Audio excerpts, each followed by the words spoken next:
नमस्कार दोस्तों, logic create channel के एक और वीडियो में आप सभी का स्वागत है। तो दोस्तों आज हम जो वीडियो देखने वाले हैं वो है आरजे रौनक की, और इसमें जो है गोधरा कांड को एक्सप्लेन किया गया है। तो अभी जो है जिससे साबरमती रिपोर्ट करके कोई मूवी शायद आने वाली है या क्या है, तो उसका भी मुझे डिटेल नहीं पता इतना, लेकिन आरजे रौनक की वीडियो है तो देखते हैं। भाई गोधरा कांड के बारे में तो आप लोगों ने बहुत बार सुना होगा और एग्जैक्ट मेरे को भी नहीं पता उसमें क्या हुआ था। तो आरजे रौनक की आज ये वीडियो देखते हैं। और वीडियो शुरू करने से पहले चैनल को सब्सक्राइब नहीं किया तो कर लेना और बेल आइकन प्रेस कर देना ताकि मेरी वीडियोस आप लोगों को मिलती रहे। तो करते हैं वीडियो स्टार्ट और मिलते हैं वीडियो के एंड में। दोस्तों, गुजरात दंगों को 22 साल हो गए हैं। नरेंद्र मोदी को प्रधानमंत्री बने भी 10 साल से ज्यादा हो गए हैं, मगर इस देश में एक सेक्शन है जो आज भी गुजरात दंगों पर पॉलिटिक्स करने से बाज नहीं आता। ये वो सेक्शन है जो इन दंगों के लिए गुजरात के हिंदुओं को जिम्मेदार बताता है, प्रधानमंत्री नरेंद्र मोदी को कसूरवार मानता है और इतने सालों बाद आज भी इन दंगों के नाम पर देश के मुसलमानों को भड़काता है। मगर हैरानी ये है कि ये लोग गुजरात दंगों की बात तो करते हैं, मगर इनमें से कोई भी भूल कर भी गोधरा कांड का जिक्र नहीं करता। वो गोधरा कांड जिसमें ट्रेन की बोगी में 59 कार सेवकों को जिंदा जला दिया गया था। वो गोधरा कांड जिसके बाद सारे गुजरात में दंगे शुरू हुए। वो गोधरा कांड जिसके लिए बाद में 31 लोगों को उम्र कैद की सजा सुनाई गई। तो आज की वीडियो में हम उसी गोधरा कांड की बात करेंगे। अगली कुछ देर में हम आपको डिटेल में बताएंगे कि 27 फरवरी 2002 की उस मनहूस सुबह को आखिर हुआ क्या था, कौन कौन लोग उस साजिश में शामिल थे, किन किन सरकारों ने बाद में गोधरा के गुनहगारों को बचाने की साजिश की थी। साथ में ये भी आपको बताएंगे कि ये गोधरा कांड अपने आप में इस बात का प्रूफ है कि लेफ्ट लिबरल्स का पूरा इकोसिस्टम किस तरह दुनिया भर में जिहादियों के कुकर्मों पर पर्दा डालने की कोशिश करता है। हम उनके इस प्रोपेगेंडा की भी धज्जियां उड़ाएंगे, लेकिन इससे पहले वीडियो में हम आगे बढ़ें, आपसे गुजारिश है, रिक्वेस्ट है कि वीडियो अगर आपको सही लगे, अच्छी लगे तो इसे शेयर जरूर करें ताकि इतिहास के इस घिनौने हिस्से की सच्चाई एक एक भारतीय तक पहुंच पाए। आइए दोस्तों शुरू करते हैं।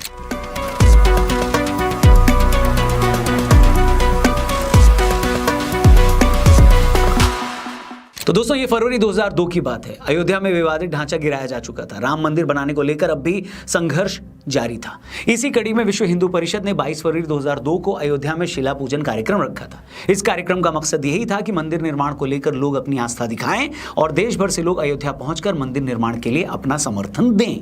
इसी कार्यक्रम में शामिल होने के लिए देश भर से हजारों लाखों हिंदू भाई अयोध्या जा रहे थे। ऐसे ही 2000 के आसपास कार सेवकों का जत्था अयोध्या गया।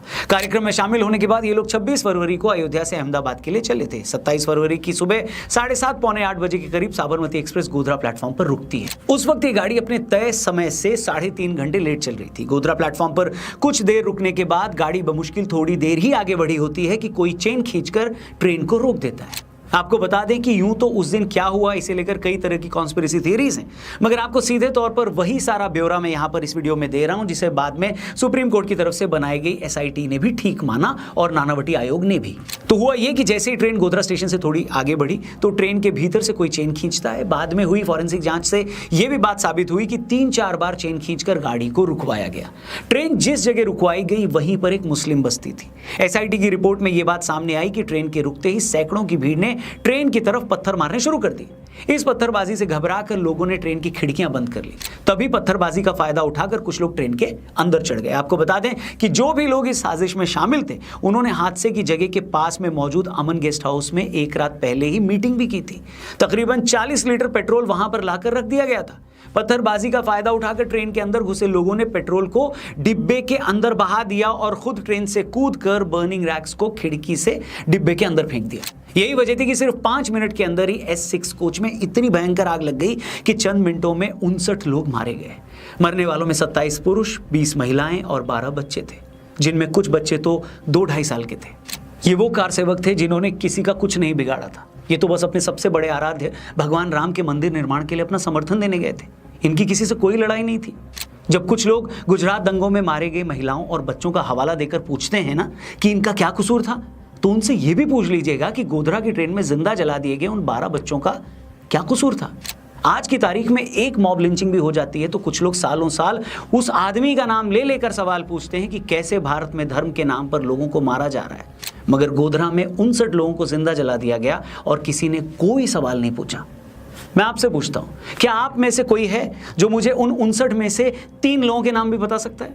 3 छोड़िए, बहुतों को तो एक का नाम भी नहीं पता होगा, क्योंकि उस वक्त मीडिया को ऐसे मैनेज किया गया था कि मीडिया ने उस टाइम गुजरात दंगों की बात तो की, मगर गोधरा में मारे गए लोगों को पूरी तरह ब्लैकआउट कर दिया, जैसे गुजरात दंगा अपने आप बिना किसी वजह से शुरू हो गया।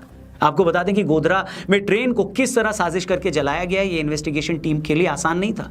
लेफ्ट गैंग ने जानबूझकर कई तरह की थ्योरीज फैला दी ताकि सच उन थ्योरीज में फंसकर उलझ जाए, कहीं बह जाए।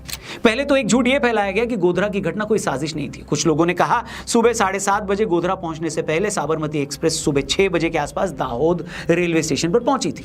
तभी एक मुस्लिम वेंडर ने ट्रेन में चढ़ने की कोशिश की, मगर कार सेवकों ने उसे भगा दिया, जिससे वो वेंडर नाराज हो गया और उसने गोधरा में अपने लोगों को इसकी जानकारी दे दी और उन लोगों ने ट्रेन के गोधरा पहुंचने पर उसे बाहर से आग लगा दी। मगर उस वक्त मामले की जांच करने वाले senior IPS officer Rakesh Asthana ji ने बताया कि हमें शुरू में ही ट्रेन को देखकर लग गया था कि इसे बाहर से आग नहीं लगाया गया है। सच तो यह है कि आज भी बहुत सारे लोगों को लगता है कि उस दिन साबरमती एक्सप्रेस को बाहर से आग लगाया गया था, मगर बाद में हुई जांच से इस थ्योरी की हवा निकल गई। राकेश अस्थाना जी ने अपनी रिपोर्ट में बताया कि जिस जगह ट्रेन को आग लगाई गई वो रेलवे प्लेटफॉर्म से बाहर की जगह थी। ट्रेन की जब हालत देखी गई तो हमने नोट किया कि ट्रेन के नीचे की तरफ का पेंट वैसे का वैसा था। अगर ट्रेन को बाहर से आग लगाई गई होती या बाहर से ट्रेन पर पेट्रोल फेंका गया होता तो पेट्रोल पहले खिड़की के आसपास वाले हिस्से पर गिरता। दूसरी बात, इन्वेस्टिगेशन में यह सामने आई कि चूंकि ट्रेन प्लेटफॉर्म के बाहर रोकी गई थी, ऐसे में अगर एक 6 फीट का आदमी भी होगा तो वो भी बड़ी मुश्किल से ही खिड़की तक अपना हाथ पहुंचा पाएगा। इसलिए यह थ्योरी बड़ी जल्दी खारिज कर दी गई कि ट्रेन के बाहर से किसी ने पेट्रोल फेंककर आग लगाई। वैसे भी ट्रेन के बाहर से अगर कोई पेट्रोल या केरोसिन फेंकता भी है तो पूरी बोगी में इतनी जल्दी आग नहीं फैल सकती। साबरमती एक्सप्रेस के जिस S6 डब्बे में आग लगाई गई थी उसमें आग इतनी तेजी से फैली थी कि चंद मिनटों के अंदर ही पूरा का पूरा डिब्बा जल गया था। इसके बाद इस पूरी इन्वेस्टिगेशन में फॉरेंसिक टीम को इन्वॉल्व किया गया, हर तरह के प्रयोग करके देखे गए, तब जाकर जांच टीम इस नतीजे पर पहुंच पाई कि डिब्बे को आग बाहर से नहीं लगाई गई थी और ये आग पूरी प्लानिंग करके लगाई गई थी। इसके लिए बाकायदा पहले से पेट्रोल खरीद कर रखा गया। जिस पेट्रोल पंप से पेट्रोल लिया गया उस पेट्रोल पंप के मालिक ने भी बाद में कंफर्म किया था कि कुछ लोग बहुत सारा पेट्रोल ले गए थे। इसके बाद उसी जगह बने अमन गेस्ट हाउस में इन लोगों की मीटिंग भी हुई। आप सोचिए वो ट्रेन उस समय 3.5 घंटे लेट थी तो सुबह 7:30 बजे के करीब पहुंची। अगर ये अपने सही टाइम पर वहां पहुंचती और रुकती तो उस वक्त रात के 3:30 या 4 बजे होते। ज्यादातर लोग नींद में होते और तब ऐसी आग अगर लगाई गई होती तो कितने लोगों की जान जाती। इसके बाद जैसे जैसे जांच आगे बढ़ी तो एक एक करके गुनहगारों के राज खुलने लगे। पता लगा कि इस घटना में कई लोग शामिल थे, जिसमें एक मौलाना उमर जी का भी नाम आया, जिसे इस घटना का मास्टरमाइंड माना गया। एक लोकल मुस्लिम नेता हाजी बिलाल भी इसमें शामिल था, जिसने भीड़ को भड़काया। रफीक हुसैन भटक पर भी इल्जाम लगा कि उसने ट्रेन की बोगी में पेट्रोल फेंका। इसके अलावा फारूक भाना और सलाउद्दीन अब्दुल मलिक भी इस पूरी वारदात में मुख्य साजिशकर्ता थे। बाद में इनमें से कुछ आरोपियों का लाई डिटेक्टर और ट्रूथ सीरम टेस्ट भी करवाया गया। आयोग की जांच पर किसी को शक न हो, इसके लिए आरोपियों का 164 के अंडर जज के सामने ओपन स्टेटमेंट रिकॉर्ड करवाए गए, ताकि बाद में कोई ये इल्जाम न लगा दे कि पुलिस ने कोई दबाव डालकर आरोपियों के झूठे बयान रिकॉर्ड करवाए हैं। आपको बता दें दोस्तों कि ये पूरी इन्वेस्टिगेशन उस वक्त गुजरात कैडर के आईपीएस राकेश अस्थाना जी ने की थी, जो बाद में सीबीआई के स्पेशल डायरेक्टर भी बने। उन्होंने अपनी इस रिपोर्ट को नानावटी आयोग के सामने भी पेश किया। गुजरात के बाहर कई लोगों ने इस पर सवाल भी उठाए, मगर बाद में सुप्रीम कोर्ट की तरफ से बनाई गई एसआईटी भी इस जांच के नतीजों से सहमत हुई।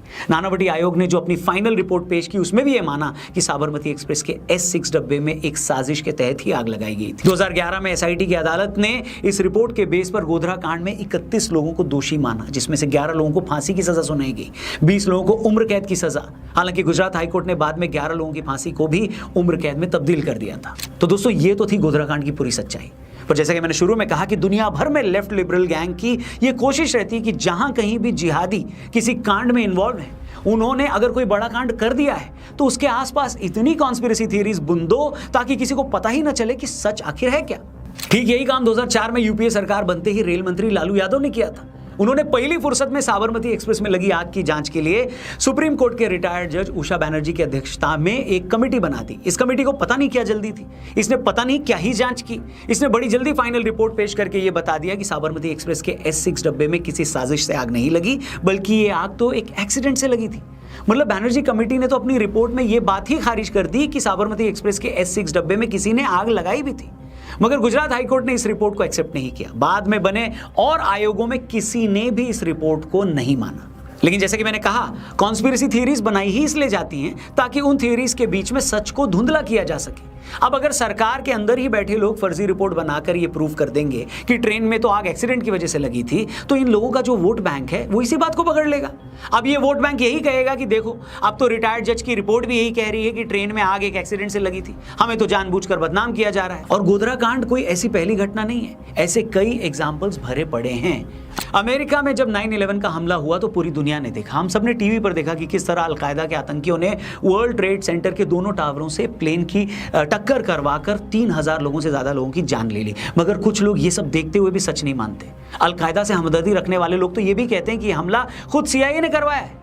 उसे पता था कि ऐसा हमला होने वाला है, मगर उसने होने दिया ताकि बाद में इस हमले की आड़ में मिडिल ईस्ट में अमेरिकन मिलिट्री भेजी जा सके। इसी से जुड़ी दूसरी कॉन्स्पिरेसी थ्योरी ये है कि ट्विन टावर्स को फ्लाइट टकराकर गिराया नहीं जा सकता।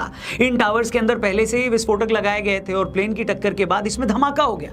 इसी तरह पिछले साल 7 अक्टूबर को इजराइल में हमास के आतंकियों ने हमला करके 1200 लोगों की जान ले ली थी। इस हमले को भी सबने देखा, मगर इसके बावजूद कुछ लोग कहते हैं कि इजराइल को तो पता था कि हमास ऐसा हमला करने वाला है, मगर उसने जानबूझकर ये अटैक होने दिया ताकि बाद में गाजा पट्टी को पूरी तरह से बर्बाद किया जा सके। वो तो भला हो 26/11 के हमले के टाइम कसाब पकड़ा गया, अगर वो नहीं पकड़ा जाता तो कुछ लोग कभी नहीं मानते कि वो हमला इस्लामिक आतंकियों की करतूत थी। जो आतंकी पाकिस्तान से आए थे उन्होंने अपने हाथों में कलावा पहन रखा था। इसी बेस पर बहुत सारे लोगों ने हिंदू बता रहे थे। कहने का मतलब है कि चाहे गोधरा कांड हो, चाहे 9/11 का हमला हो, इजराइल पर हमास का हमला हो या फिर 26/11 का मुंबई अटैक, पूरी दुनिया में जिहादियों से हमदर्दी रखने वालों का एक ऐसा इकोसिस्टम है जो हर बार पोल खुलने पर यह साबित करने की कोशिश करता है कि ऐसा कुछ हुआ ही नहीं और यह कांड तो किसी और ने किया है। और ऐसा करने के लिए वो कुछ कहानियां बनाते हैं ताकि सच इन कहानियों में कहीं खो जाए। गोधरा को लेकर भी ऐसी बहुत सारी कोशिशें की गई, इसे साजिश माना ही नहीं गया। जब भी गुजरात दंगों की बात हुई तो इन लोगों ने गोधरा का नाम ही नहीं लिया, जैसे गुजरात दंगे हवा में हो गए। बिना किसी बात के तो दोस्तों सड़क पर भी झगड़े नहीं होते, तो इतने बड़े दंगे कैसे हो जाते? जो दंगे हुए ये अफसोसजनक था, मगर उससे पहले गोधरा में जो हुआ वो भी हर किसी को पता होना बहुत जरूरी है। एंड में बस यही कहेंगे दोस्तों कि चाहे कितनी भी साजिशें हो जाएं, सच को दबा देना इतना भी आसान नहीं है। गोधरा कांड पर हमने जो ये वीडियो बनाई है उसके पीछे हमारी सोच भी यही है कि सच आप तक पहुंचाया जाए और आपकी तरह ये सच और भी लोगों तक पहुंच सके, इसके लिए जरूरी है कि आप ये वीडियो जरूर शेयर करें।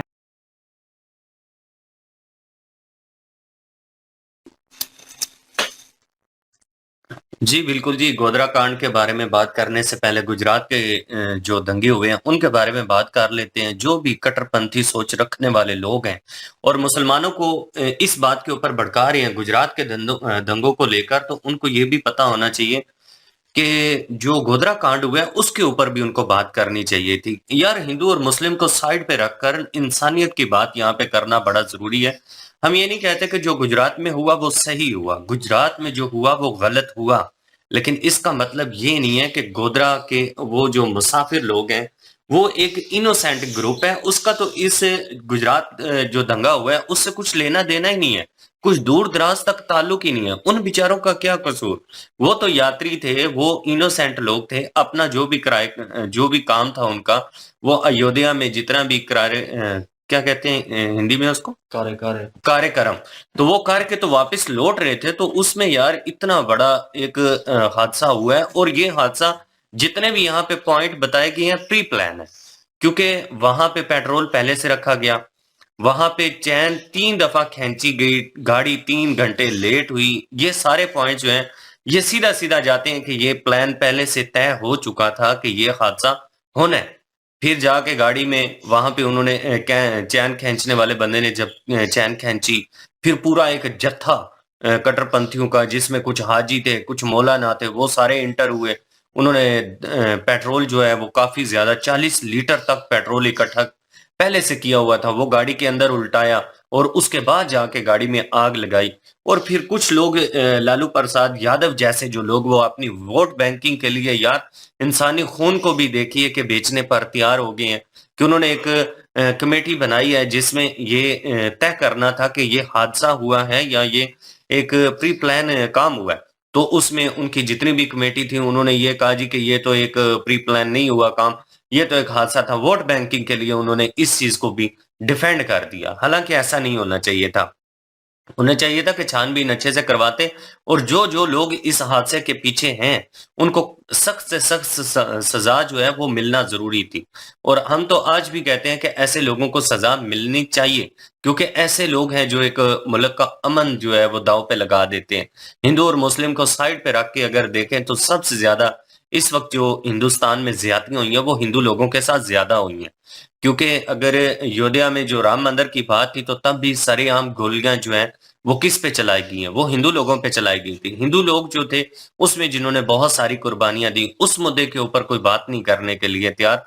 यार हिंदू लोगों के भी तो जज्बात और एहसास हैं, उन चीजों को भी तो समझने जरूरी है। ठीक है, मुस्लिम अपना एक कह लें कि एक कार्ड जो उन्हें मिला हुआ है उस कार्ड को वो कैश करते हैं जी के हम तो मुस्लिम मिनॉरिटी में है और जो हिंदू है वो मेजॉरिटी में है, तो इसलिए हमारे साथ ये ज्यादतियां होती हैं।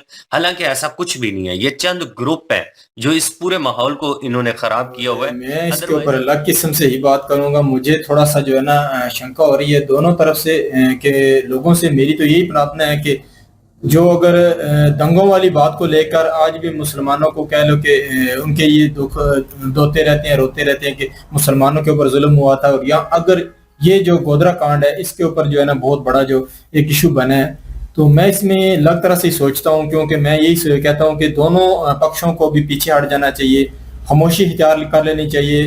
दोनों के धर्म में यही है कि जिनके ऊपर जुल्म हुआ है वो स्वर्ग उन्हें मिलेगा। हिंदू सनातन धर्म को भी मैं जानता हूँ। तो बाकी अगर ये मुद्दे ऐसे हैं, इनको जितना भी हम लोग ना बार बार सामने लाएंगे ना, तो मेरे नजदीक यही है कि कोई ऐसा हिंदू सनातनी बंदा जो है ना, जहाँ पे पॉइंट जो छिड़ा हुआ है ना, आरजे रौनक भाई भी जिस पॉइंट के ऊपर बात करना चाह रहे हैं वो पॉइंट ये है कि जहाँ पे हिंदू लोगों की बात आती है उनके ऊपर मुस्लिम बात नहीं करते। असल मुद्दा ये है कि उसको गलत नहीं कहते कि ये गलत हुआ, कि ये भी तो एक मासूम लोग थे, इनोसेंट लोग थे जो कि ट्रेन में जा रहे थे अयोध्या, वो यात्रा पे गए हुए थे। उनका गुजरात के दंगों से कुछ दूर दराज तक लेना देना ही नहीं था। लेकिन उन बेचारों की जान ली गई है। यहाँ पे गलत को गलत कहना असल मकसद ये है कि वो कहना चाहिए अपनी कट्टरपंथी को सोच को थोड़ा सा साइड पे रखना चाहिए और इंसानियत को प्रेफर करना चाहिए। अगर हिंदू लोगों के साथ यार कोई ज्यादती होती है तो उसके ऊपर भी बात करिया करें, उसके ऊपर भी बोला करें कि ये भी गलत हुआ है। बिल्कुल ये बात तो सबकी एक ही है ना। बिल्कुल गलत तो वाकई बहुत ज्यादा हुआ है। हकीकत है जिन जिन को लोगों का नाम है जो भी साजिशी थे, तो मैं तो ये कहूंगा कि ये इन लोगों के साथ तो बहुत वास्ता हमारे पाकिस्तानियों का पड़ा हुआ है। हम लोग भी आए रोज अपने बच्चों की बहुत सारे मतलब आगे भी नाम लेंगे, कॉपीराइट को आ सकता है मुश्किल, तो बहुत सारा कुछ हमारे साथ भी हो रहा है। ऐसे लोगों से तो हम भी जूझ रहे हैं। बहुत सारे मसाइल हैं, पीछे नहीं हटते हैं, जान नहीं छोड़ते हैं, अपनी राय मनवाना चाहते हैं कि हम जो कह रहे हैं सही है। तो ये वाली स्थिति इस दुनिया में बहुत सारे लोगों की बन चुकी है। तो मेरा कहीं ना कहीं ये ओपिनियन है कि ऐसी अगर वीडियो सामने आती रहेंगी, हो सकता है कोई हिंदू सनातनी लोगों में से भी कोई गुस्सा कर जाए और वो भी इन चीजों को लेके हाइपर ना हो जाए। मेरा यही मानना है कि सब लोगों को अभी जैसे सिचुएशन बनी हुई है दुनिया में भी, कह लो कि अभी बहुत सारे धर्मों की लड़ाई जो है ना कम होती जा रही है, पर अभी हमें चाहिए जो पिछले जितने भी मुद्दे हैं ना उनको समझना जरूर चाहिए। बाकी इसके ऊपर मैं चाहूंगा जितने भी हिंदू सनातनी लोग देख रहे हैं गुस्सा ना हो, आगे ना बढ़े, को मुस्लिम के साथ लड़ाई झगड़े वाला सिचुएशन ना बनाए। मुझे नहीं पता आप लोगों का, पर मेरा तो खून खोला था जब मैं ये सब सुन रही थी। अभी तक खोल रहा है, गुस्से से भरी पड़ी हूं मैं। और जो भी ये जो लेफ्ट विंग वाले लोग हैं उन्हें कहो शर्म से डूब मरो यार, कि तुमको राइट रॉन्ग में डिफरेंशिएट करना नहीं आता। तुम उन लोगों को प्रोटेक्ट करते हो और डिफेंड करते हो जिन्होंने पहले इतने गंदे काम किए हैं। अगर तुम इतने गंदे काम करोगे तो उसके बाद उस एक्शन का रिएक्शन जब होता है तो तब तड़पते क्यों? तब उसके बाद क्यों शोर मचाते हो? तब उसके लिए भी तो रेडी रहो। और मुझे याद है कि गुजरात की जो ट्रेन का बता रहे थे, इसकी न्यूज़ तो कहीं कुछ ज़्यादा नहीं आई थी, पर हाँ उसके बाद जो हुआ उसको तो इतना शोर मचा के किया था। उसमें मोदी जी का भी उनको कर दिया था कि भैया ये इन्वॉल्व है, फलाना ठमकाना, इतना हवा बना के उसको इतना बड़ा चढ़ा के किया। क्यों भाई? वो जाने ज्यादा इंपॉर्टेंट, वो कीमती थी एज कंपेयर टू जो ट्रेन में जो हिंदू मरे उनसे ज्यादा कीमती थी क्या? और पहले किसने शुरू किया? तो जो पहले शुरू करता है उसको ये तो रियलाइज हो जाना चाहिए कि मैंने शुरू करा, गलत काम किया तो उसका नतीजा जब होगा तो उसको भी मैं भुगतने को तैयार हूं। वही काम ये हमास ने किया कि पहले तो तुमने इजराइल पे अटैक किया, उनके इनोसेंट लोगों पे किया, और फिर जब इजराइल बदला ले रहा है तो तुम्हारी हाई तौबा और इनोसेंट लाइज और फलाना ठमकाना, बच्चे हैं, औरतें हैं, वो शुरू हो जाता है कि कुछ वही 5 और यहाँ पे 6 में सबसे ज्यादा कारसेवक थे ऐसा बताया जाता है। बाकियों में मिक्स्ड रहे होंगे, इसमें ज्यादा थे तो वैसा करके। और दूसरी बात इसमें ये भी है ना कि भाई लोग कई बार क्या होता है कि कुछ लोग जो शरारती तत्व जो होते हैं कहीं ना कहीं वो प्लान करते हैं कि हम भाई 2 लोगों को मार देंगे, 10 को मार देंगे, 50 को मार देंगे, कुछ कर देंगे ऐसा। बट उसका जो इफेक्ट आता है बाद में वो इतना ज्यादा बड़ा होता है कि मतलब सदियों याद रखा जाए। तो ये गोधरा कांड भी कहीं ना कहीं इतना ज्यादा बड़ा बन गया कि ये गुजरात के लोग जो वहाँ रहते होंगे अभी तक जो है सोच के इनकी रूहें कांप जाती होंगी कि ऐसी चीजें होती थी। अलीगढ़ में भी सुना है मैंने तो खाली, तो अलीगढ़ में भी बहुत बड़े बड़े दंगे होते थे हाँ, पहले। बहुत। कम से कम ये है जब कि तक बीजेपी नहीं आई थी तब तक होते थे। चलो पॉलिटिकल पार्टी तो ऐसा है कि आती जाती हाँ। रहती है, आज कोई है कल कोई है।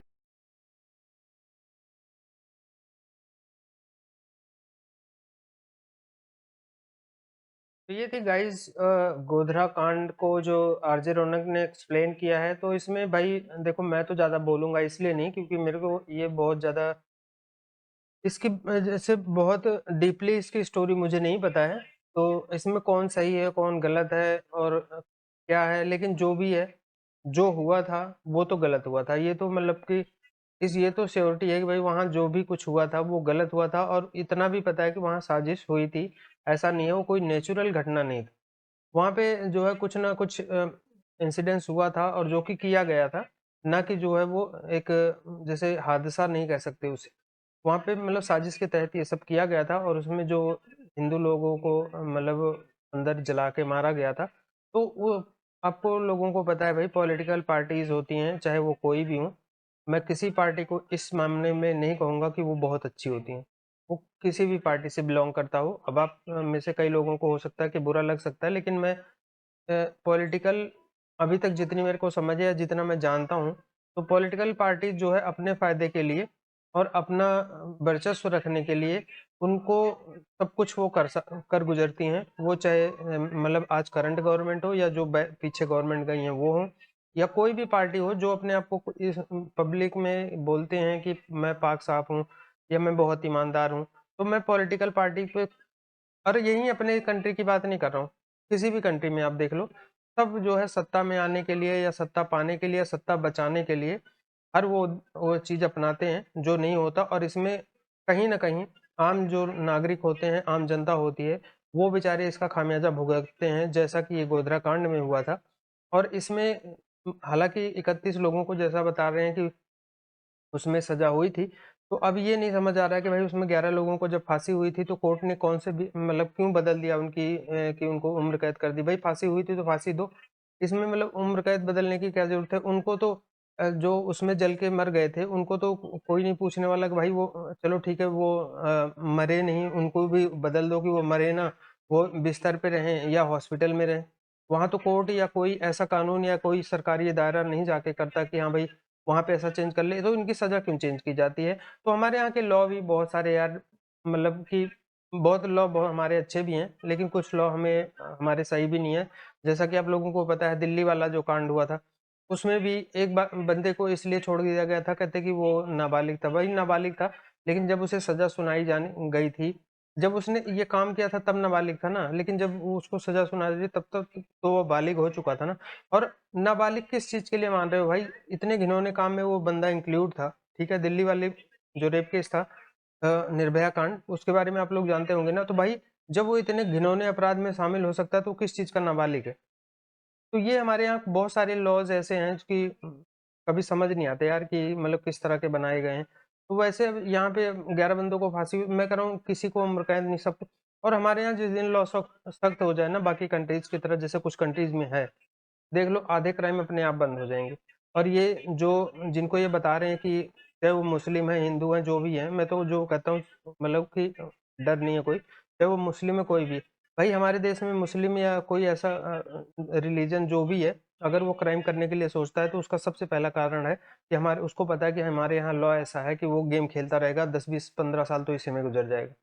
अगर बाद में सजा होगी तो उसके बाद भी जाके आगे चैलेंज कर देगा कोर्ट में, वहाँ सजा कन्वर्ट हो जाएगी, कम हो जाएगी, ठीक है, नहीं तो 5-10 साल वहाँ निकल जाएगा, यही बंदे की लाइफ ही खत्म हो जाती। तो ये हमारे यहाँ ये नियम बड़ा खराब है। अगर सख्त कानून हो जाए ना तो ये बहुत सारी चीजें हमारे यहाँ अपने ऑटोमेटिक बंद हो जाएंगी, और इससे पॉलिटिकल पार्टियां भी डरेंगी, क्योंकि ये भी क्राइम में जहां भी नाम आएगा इनको भी डर होगा कि भाई अगर हमारा नाम भी आता है ना तो हम भी जाएंगे। तो बाकी आपको वीडियो कैसा लगा? वीडियो अगर अच्छा लगा होगा तो इसे लाइक और शेयर जरूर करना, और साथ में चैनल को सब्सक्राइब नहीं किया तो कर लेना, और बेल आइकन प्रेस कर देना ताकि मेरी वीडियो आप लोगों को मिलती रहे। तो मिलेंगे नेक्स्ट वीडियो में, तब तक के लिए नमस्कार, जय हिंद। Audio Jungle.